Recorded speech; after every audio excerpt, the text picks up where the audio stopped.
Assalamualaikum warahmatullahi wabarakatuh. Perkenalkan, nama saya Fira Rizka dengan NIM 2302121006.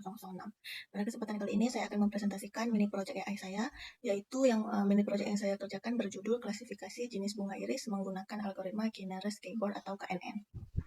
Nah, jadi langsung saja kita mulai. Yang pertama, di sini saya ada importing dan preparation data. Jadi pada bagian ini saya mengimport data library NumPy dan Pandas. Nah, library NumPy ini digunakan untuk membantu proses perhitungan numerik. Sedangkan Pandas yang ini itu digunakan untuk membaca dan mengolah data dalam tabel. Oke, selanjutnya di sini saya menginstal Seaborn. Nah, baris kode ini digunakan untuk menginstal Seaborn. Seaborn ini merupakan library visualisasi data untuk Python. Pada baris ini, dataset berformat CSV menggunakan Pandas. Jadi fungsi read.csv di sini itu digunakan karena dataset disimpan dalam bentuk tabel. Nah, selanjutnya di sini ada perintah dataset.shape. Nah, kode ini digunakan untuk melihat ukuran dataset, yaitu jumlah baris dan kolom. Nah, hasil di sini 150,6 berarti 150 data dan 6 kolom. Jadi informasi ini membantu memastikan bahwa data sudah terbaca dengan benar sebelum dilakukan pengolahan lebih lanjut. Nah, selanjutnya di sini ada dataset.hit. Jadi kode ini digunakan untuk menampilkan 5 data pertama dari dataset. Tujuannya adalah untuk melihat struktur data, nama kolom, serta nilai pada setiap fitur. Nah, outputnya itu ada ini. Jadi dari output ini dapat dilihat ada 5 data pertama dari dataset iris. Nah, jadi dataset ini memiliki beberapa kolom, yaitu ada kolom ID untuk penomoran data, lalu ada sepal light dan sepal white ini sebagai ukuran sepalnya, lalu ada petal light dan petal white ini sebagai ukuran petalnya. Lalu ada spesies ini, jadi spesies ini sebagai label atau kelas bunga irisnya. Lanjut ada dataset describe dan ini outputnya. Jadi dataset describe ini digunakan untuk menampilkan statistik deskriptif dari datasetnya. Jadi informasinya itu ditampilkan meliputi jumlah data, nilai rata-rata, standar deviasi, nilai minimum, dan nilai maksimum pada setiap kolom numerik. Lalu di sini ada dataset.groupy dalam kurung species.size. Nah, kode ini digunakan untuk mengelompokkan data berdasarkan jenis bunga. Jadi kemudian menghitung jumlah data pada setiap kelompok. Nah, dari hasil output ini dapat dilihat masing-masing kelas, yaitu iris sentosa 50, iris versicolor ada 50, dan iris virginica ada 50. Itu menunjukkan bahwa datasetnya seimbang sehingga tidak ada kelas yang mendominasi. Lalu di sini ada perintah fitur underscore columns. Jadi di dalam kurungnya ada sepal light, sepal white, petal light, dan petal white. Nah, fitur ini digunakan sebagai input, yaitu ukuran sepal dan petalnya. Nah, lalu variabel X-nya ini di sini ada saya tulis juga. Jadi variabel X ini menyimpan nilai fitur atau dalam bentuk array. Lalu ada Y ini menyimpan nilai spesies bunga irisnya. Nah, lalu di sini ada from sklearn, preparation, import, label, encoder. Jadi pada bagian ini saya menggunakan label encoder ini untuk mengubah label kelas yang awalnya berupa teks menjadi angka. Lalu ada kolom spesiesnya yang berisi nama bunga diubah menjadi nilai numerik agar dapat diproses oleh algoritma machine learning-nya.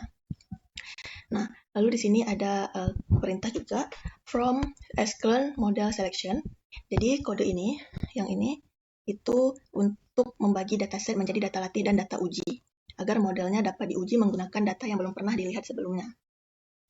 Lalu yang X-train ini juga dibagi menjadi 80% data latih dan 20% data uji. Jadi parameternya itu di random state ini digunakan agar hasil pembagian data selalu sama saat program dijalankan ulang, seperti itu. Lalu codingan dari sini sampai sini ini itu Knightboard classifier-nya ini untuk membangun model klasifikasi KNN. Lalu confusion matrix ini dan akurasi score ini untuk evaluasi performa model. Lalu cross-functional ini validasi model agar hasil lebih stabil. Lalu di sini saya ada import Seaborn-nya juga. Itu memberikan grafik secara langsung di notebooknya. Jadi Matplotlib ini dan Seaborn untuk memvisualisasikan hasil evaluasi model agar lebih mudah dipahami. Lalu di sini ada classifier, Knightboard, classifier dalam kurung n Knightboard sama dengan 3. Jadi saya membuat model K-nearest ini dengan nilai Q3. Jadi artinya model akan menentukan kelas bunga berdasarkan 3 tetangga terdekat dari data yang dibandingkan. Lalu codingan yang classifier fit X-train dan Y-train ini digunakan untuk melatih model menggunakan data latih. Model mempelajari hubungan antara fitur bunga dengan jenis spesiesnya sehingga dapat mengenali pola dari setiap kelas bunga. Lalu codingan classifier predict X test ini model melakukan prediksi terhadap data uji yang belum pernah dilihat sebelumnya. Nah, hasil prediksi disimpan dalam variabel YPrep ini dan nantinya akan dibandingkan dengan label asli untuk mengetahui tingkat keberhasilan model. Jadi pada bagian ini saya membagi data, membuat model KNN, melatih model, lalu melakukan prediksi untuk melihat seberapa baik model mengenali jenis bunga irisnya. Lalu di sini ada conversion matrix-nya. Jadi conversion matrix ini digunakan untuk melihat hasil prediksi model secara lebih detail. Nah, dari outputnya bisa kita lihat di sini ada 11 pada kelas pertama yang berhasil diprediksi dengan benar. Lalu ada 12 pada kelas kedua yang berhasil diprediksi dengan benar dan ada satu data yang salah diprediksi. Lalu yang ketiga, di sini ada 6 pada kelas yang ketiga berhasil diprediksi dengan benar. Nah, hasil ini menunjukkan bahwa model KNN dengan nilai Q sama dengan 3 ini memiliki performa yang cukup baik. Karena sebagian besar data berhasil diklasifikasi dengan benar. Seperti itu. Nah, jadi di sini kita menghitung akurasi model. Jadi pada kode ini digunakan untuk menghitung tingkat akurasi model, yaitu presentasi prediksi yang benar dibandingkan dengan seluruh data uji. Jadi di sini outputnya itu menunjukkan akurasi model sebesar 96,67%, yang berarti sebagian besar data uji berhasil diklasifikasi dengan benar oleh model.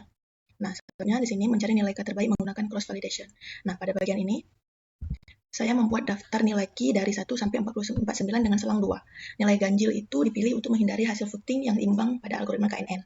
Pada perintah ini, kode ini digunakan untuk menguji performa model KNN dengan berbagai nilai Q. Setiap nilai Q diuji menggunakan 10-fold cross validation sehingga data latih dibagi menjadi 10 bagian dan diuji secara bergantian.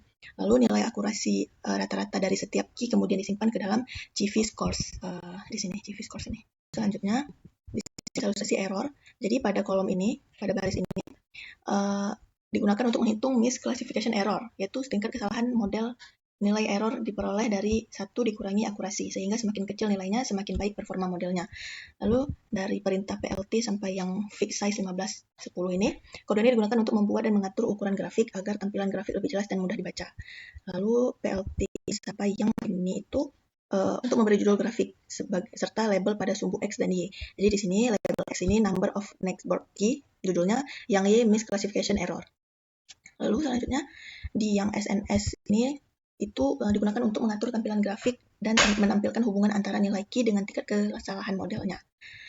Lalu yang PLT show ini digunakan untuk menampilkan grafiknya. Nah, ini grafiknya. Seperti itu. Lalu di sini menampilkan nilai Q optimal. Kode ini digunakan untuk menentukan nilai Q terbaik berdasarkan hasil error terkecil. Output di sini adalah optimalnya 9, artinya model KNN memberikan performa terbaik ketika menggunakan 9 tetangga terdekat dalam proses klasifikasinya. Lalu di sini implementasi algoritma KNN secara manual. Nah, jadi saya pertama mengimport NumPy, Pandas, dan Skippy dulu. Jadi NumPy ini digunakan untuk operasi array-nya dan perhitungan numerik, sedangkan Pandasnya dan Spacy ini disiapkan untuk mendukung pengolahan data dan perhitungan statistik. Lalu di sini saya membuat kelas versi manual, yaitu kelas MyNetBoardsClassifier, ini untuk memahami cara kerja algoritma KNN secara lebih mendalam. Lalu di sini metode ini digunakan untuk menentukan jumlah tetangga terdekat key. Nilai default key ini adalah 5, namun bisa diubah sesuai kebutuhan kalian. Lalu di sini ada method fit yang ini. Itu digunakan untuk menyimpan data latih yang akan digunakan dalam proses prediksi. Nah, lalu kode yang ini itu untuk mengambil jumlah data latihnya. Lalu pada bagian ini itu berfungsi sebagai validasi agar nilai key tidak lebih besar dari jumlah data latih. Pada print ini, itu validasi ini memastikan bahwa jumlah data dan labelnya seimbang. Lalu di kode ini, itu menyimpan daftar kelas unik, data fitur X, dan label Y. Nah, lalu def prediksi. Metode ini digunakan untuk melakukan prediksi pada data baru. Lalu end prediction. Kode ini mengambil jumlah data uji dan jumlah fitur yang digunakan. Prediction NPMT ini di sini disiapkan array kosong untuk menyimpan hasil prediksi. Lalu for i in range ini digunakan pada bagian ini model melakukan prediksi satu persatu data diuji dengan mencari key tetangga terdekat lalu menentukan kelas mayoritas. Lalu di sini ada return, hasil akhir berupa array label prediksi dikembalikan sebagai output.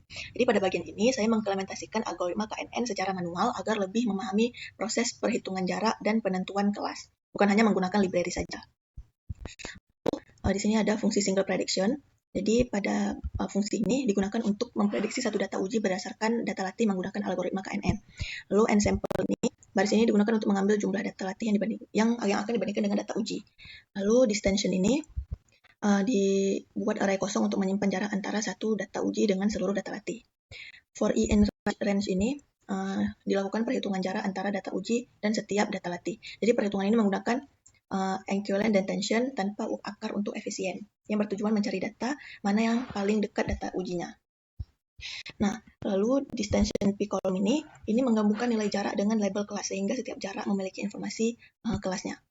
Lalu sort distension ini baris digunakan untuk mengurutkan data berdasarkan jarak terdekat dan terjauh.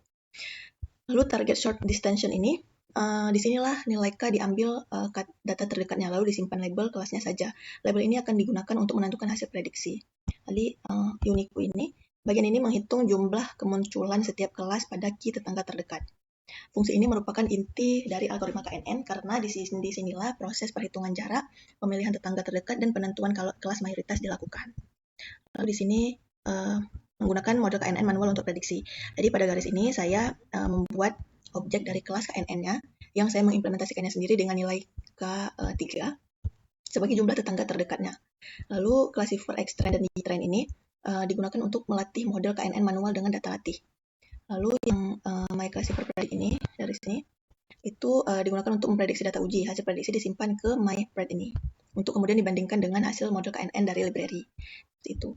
Lalu di sini kita menghitung akurasi model KNN. Jadi hasil yang diperoleh itu 96,67.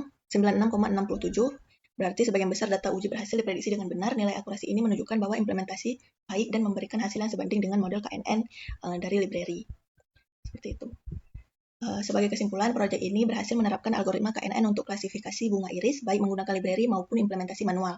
Model menghasilkan performa yang sangat baik dengan akurasi 96,67%. Sekian presentasi dari saya. Assalamualaikum warahmatullahi wabarakatuh.